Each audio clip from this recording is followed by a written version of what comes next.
Now, it's nice to have some guests in the studio to chat to. Now, we were talking to, I'm just trying to think, Phil Mansell. Phil, when did we last talk to you? It was a while ago, wasn't it? Oh, it was pre-COVID, I know that. Yeah, exactly right. Ages ago. Now, you were writing books. Yeah. Uncle Mungo was one, and Great Wallaby Painting Contest was the other, wasn't it? No, that was all one. Oh, was it all one? Uncle Mungo and the Great Wallaby Painting Contest. Right, okay. How did that do, by the way? All right. I mean, it's not on the bestseller list, but unfortunately, when you publish on Amazon, when you self-publish, everything's down to you, including the promotion and the marketing of the book, and it's the thing I'm least interested in. I know I should do more, but I don't. I've got it in a couple of bookshops here, in Polly's in Javier and Moreira, and in Isabel's in Pago. Yeah. Fair dues. Now, we're talking about children's books here, aren't we? I mean, what is the audience for children's books? Because you see many of these youngsters, they're glued to their iPhone or smartphone or whatever. Is it? Would you say it's still good for children to actually own and read a book? Oh, definitely, yeah. I don't know where we'd be without them. Yeah. I'm aiming my books at sort of pre-mobile phone age, I think, at kids who can be read the stories to, or, just want to try and get into reading themselves. Yeah. Now, I'm guessing that because of, as you said, the last time we chatted, it was pre-COVID. I'm guessing that with lockdowns and one thing and the other, you've actually made good use of your time and you've been rather busy, I see. Well, I know it's unpopular to say, but I loved the lockdown because all I had to think about was writing, drawing and painting. And it's all I did every day because there were no other commitments, nobody to go out and meet. I mean, apart from making my wife smile, that's all I had to do.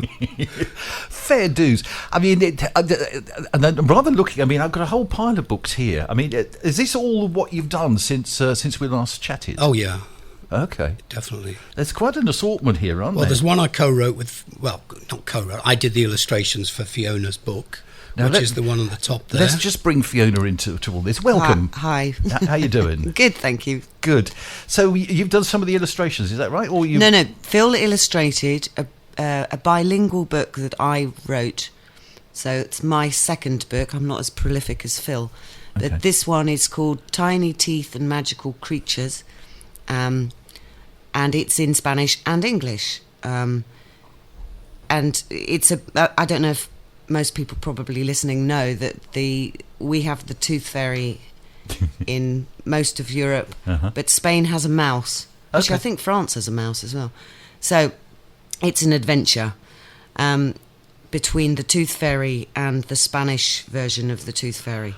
But it's a useful book for anyone learning Spanish or Spanish children learning English. But I remember reading somewhere, actually, there was somebody, a friend of mine, who learned Spanish very successfully by watching, I think it was the Simpsons, or something like that. Because the language is very simple, isn't it, for the children? You don't get into long grammar lessons, which sometimes get a bit confusing. Exactly. It's fun. It's fun to read. And I was lucky. My dream was to find an illustrator along the lines of Quentin Blake, Roald Dahl's illustrator. Right. She ended up with me.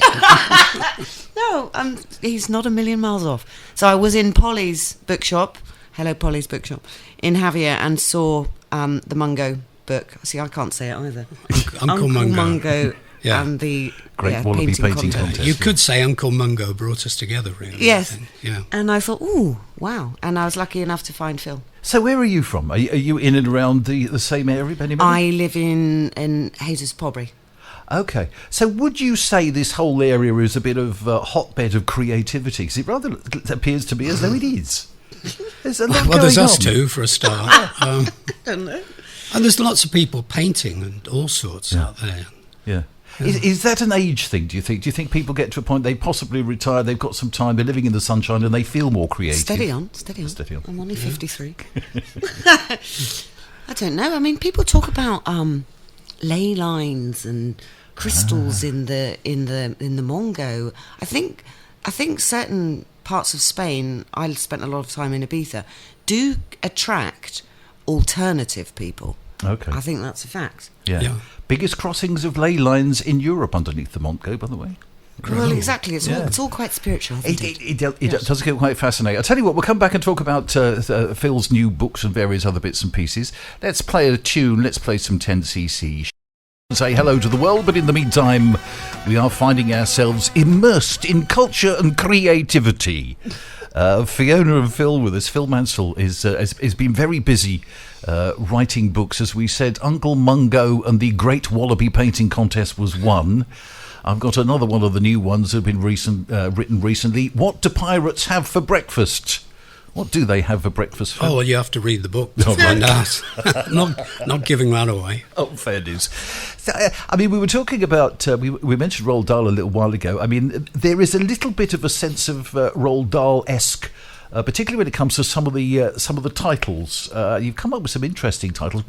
How does it start with you? Do you simply get an idea for a title or a silly story in your head or even an illustration and start from there? That's really difficult to answer. The grandkids.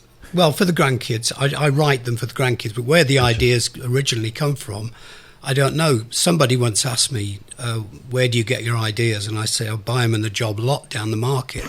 But once I've got the idea, it just flows. And what I do is I write the stories for my grandchildren and illustrate them and send them huge meandering letters. And if I get some good feedback from them and from their mum, I then publish them. And redone. So where did the illustration bit came from? I mean, you're obviously an extraordinarily talented man. I mean, not only be able to write all these fascinating stories, come up with the wonderful titles for them, and then illustrate them as well. Did all that come as a Phil package, if you'd like, or did these things develop differently and in a different way? They're things I've always done. Right.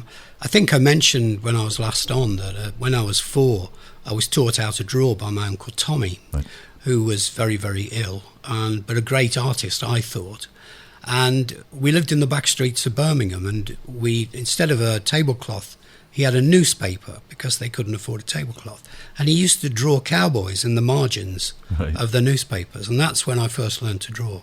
Okay. And I've always written as well. It's just something I do, you know. So when did that turn into something more than just a hobby? I mean, what was the day job previously, if you like? Well, I used to work in advertising and PR, right. And I worked at a university in South Wales doing PR and communications. And I had to take early retirement because I've got this arthritis thing. It sort of unleashed my creativity. I mean, I didn't want to lose my job. I didn't want to leave it, you know. I really loved the job, but having been released, as it were, from having to go to work, I suddenly started to, do what I really wanted to do, which was to draw and paint and write. Fair dues. Fiona, how about you? I mean, where did you get into writing all these books and stuff? I suppose, rather like Phil, I've always loved writing. And my background is television, actually, producing and directing TV, and then various different... I've reinvented myself many times, but writing's always been at the core of it, really. That's and my first book came from another kind of career, which is teaching, which a lot of people do here, don't they? So I became a teacher of English to Spanish children, and to make the lessons fun, I became quite obsessed with games and researching games. So my first book, which was published by Summersdale, is called Gadgets Away, 100 Great Games, and it is stuffed with games to play in whatever situation you're at, whether you're stuck in a car, on a train journey, blah, blah, blah, or you're hanging out by the pool. So, yeah, that's in English, but waiting to go in Spanish. And yes, and the other book, I'm not quite sure. I can't remember the inspiration for The Tooth Fairy and The Ratoncito, but I suppose a lot of it stems from I'm a single mum. I've got a 12-year-old daughter, and it's hard to get her reading because, as you were saying earlier, kids are stuck on their tablets all the time. Exactly. And I don't know if I'm trying to impress my daughter with my writing. Make her read. Fair dues. Okay, we'll take a quick break. We'll come back with some